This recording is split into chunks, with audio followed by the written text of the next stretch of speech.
আসসালামু আলাইকুম। আপডেট বাংলা সংবাদে স্বাগতম। শুরুতে জানিয়ে দেব সংবাদ শিরোনাম। প্রথমে জানিয়ে দেব নাসিরউদ্দিন পাটোয়ারির বক্তব্যের প্রতিবাদ যুবদলের। যারা জনগণের ভোটে জয়লাভ করতে পারবে না তারাই গণভোট চাচ্ছে।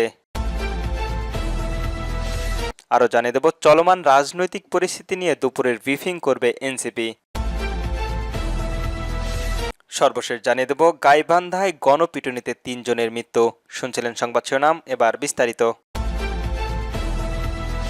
নাসিরউদ্দিন পাটোয়ারির বক্তব্যের প্রতিবাদ জানালেন যুবদলের নেতা। জাতীয় নাগরিক পার্টি এনসিপির মুখ্য সমন্বয়ক নাসিরউদ্দিন পাটোয়ারির বক্তব্যের প্রতিবাদ জানিয়েছেন যুবদল। এক বিবৃতিতে এই প্রতিবেদন জানান যুবদলের কেন্দ্রীয় সভাপতি আব্দুল্লাহ মোনায়েম মুন্না ও সাধারণ সম্পাদক মোহাম্মদ নুরুল ইসলাম নয়ন। বিবৃতিতে তারা বলেন, ঢাকা মহানগর দক্ষিণ যুবদলের সদস্য সচিব রবিউল ইসলাম নায়ককে নিয়ে জাতীয় নাগরিক পার্টির মুখ্য সমন্বয়ক নাসিরউদ্দিন পাটোয়ারির অশোভন মন্তব্য ও ভিত্তিহীন তথ্য প্রচারের মাধ্যমে কুচ্ছারা রটনা করেছেন।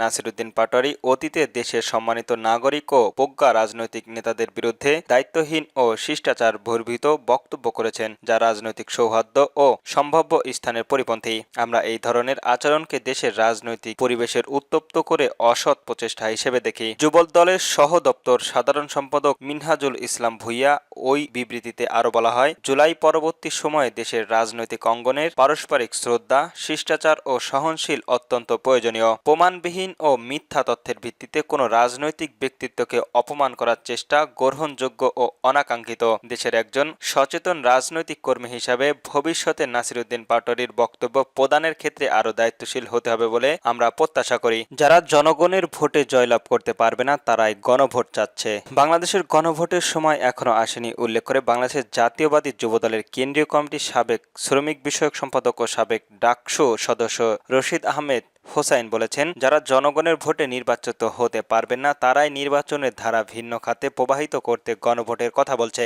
রাষ্ট্র কাঠামো সংস্কারের ৩১ দফায় বাস্তবায়নের লক্ষ্যে লিফলেট বিতরণ শেষে সাংবাদিকদের সঙ্গে আলাপকালে তিনি একথা বলেন। ডাক্তার রশিদ আহমেদ হোসাইন বলেন, পিআর গণভোট নয়, দেশের মানুষ চায় একটি সঠিক, স্বচ্ছ, গ্রহণযোগ্য ও নিরপেক্ষ নির্বাচন। গণভোটের মাধ্যমে নয়, জনগণের ভোটের মাধ্যমে পরিবর্তন আসবে। তিনি আরো বলেন, ফেব্রুয়ারিতে জাতীয় সংসদ নির্বাচন অনুষ্ঠানের লক্ষ্যে সবাই ঐক্যবদ্ধ থাকতে হবে। নির্বাচিত সরকার ছাড়া দেশের অস্থিরতা ও অনিশ্চয়তা দূর হবে না। সাময়িক উন্নয়নের স্বার্থে যথাসময়ে জাতীয় নির্বাচন দিতে হবে। এ সময় উপস্থিত ছিলেন লাকসাম উপজেলার বিএনপির নেতা খোরশেদ আলম খসরু, একেএম আতিকুর রহমান লিটন। চলমান রাজনৈতিক পরিস্থিতি নিয়ে দুপুরে ব্রিফিং করবে এনসিপি। জাতীয় নাগরিক পার্টি দেশের সামাজিক রাজনৈতিক পরিস্থিতি নিয়ে দুপুরের গণমাধ্যমকারীদের ব্রিফিং করবে। রোববার ২ নভেম্বর দুপুর ১২টায় রাজধানীর বাংলা মোটরের রূপায়ণ ট্রেড সেন্টারে দলটির অস্থায়ী কেন্দ্রীয় কার্যালয়ের এই ব্রিফিং অনুষ্ঠিত হবে। এই উপলক্ষে এনসিপির আহ্বায়ক নাহিদ ইসলাম সংবাদ মাধ্যমের প্রতিনিধির সঙ্গে মতবিনিময় করবেন। এদিন এক বিবৃতিতে এনসিপির যুগ্ম সদস্য সচিব ও মিডিয়া সেলচার সম্পাদক শফিকুল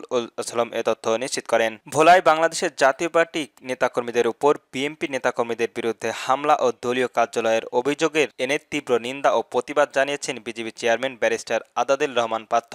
সংঘর্ষে নিজ দলের আহত নেতাকর্মীদের ছবি যুক্ত করে ব্যারিস্টার আদাদুল রহমান পাত্র পোস্টে লিখেছেন, আজ ভোলা সদরের বিজিবির বিশাল এক নির্বাচন মিছিল অনুষ্ঠিত হয়। হাজার হাজার মানুষ এই মিছিলে অংশগ্রহণ করে। জোহরের নামাজের পূর্বে যখন শান্তিপূর্ণ এই মিছিল শেষ হয় তখন অল্প সংখ্যক নেতাকর্মীরা বিজিবি কার্যালয়ের ছিল। ঠিক তখনই ঈর্ষাদিত হয়ে ৪ থেকে ৫০০ জনের বিএনপির একটি গ্রুপ কোনো কারণ ছাড়াই আমাদের নিরীহ নেতাকর্মীদের মারধর করেন এবং পার্টির অফিস ভাঙচুর করেন। এটা দুঃখজনক, হতাশজনক এবং আমি এর তীব্র নিন্দা ও প্রতিবাদ জানাই। তিনি আরো লেখেন, এভাবে চলতে থাকলে জাতীয়বাদী শক্তিশালী সাম্য দেশব্যাপী সাংঘাতিকভাবে ক্ষুণ্ণ হবে এবং সংগ্রামী দেশপ্রেমী ভোটে প্রভাব পড়বে। অনেক দুঃখজনক ব্যাপার। গাইবান্ধায় গণপিটুনিতে ৩ জনের মৃত্যু।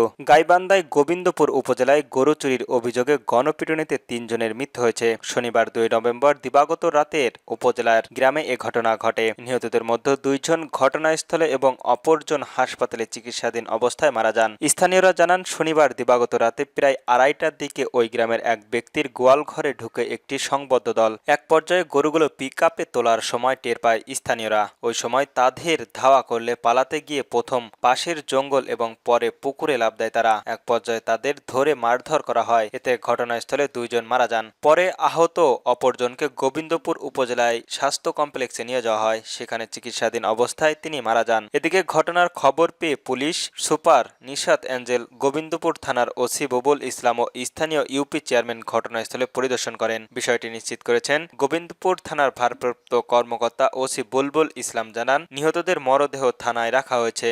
এখন নিহতদের পরিচয় শনাক্ত করা যায়নি। পরিচয় নিশ্চিত পর আইনি প্রতিক্রিয়া অনুযায়ী ময়নাতদন্তের জন্য মর্গে পাঠানো হবে।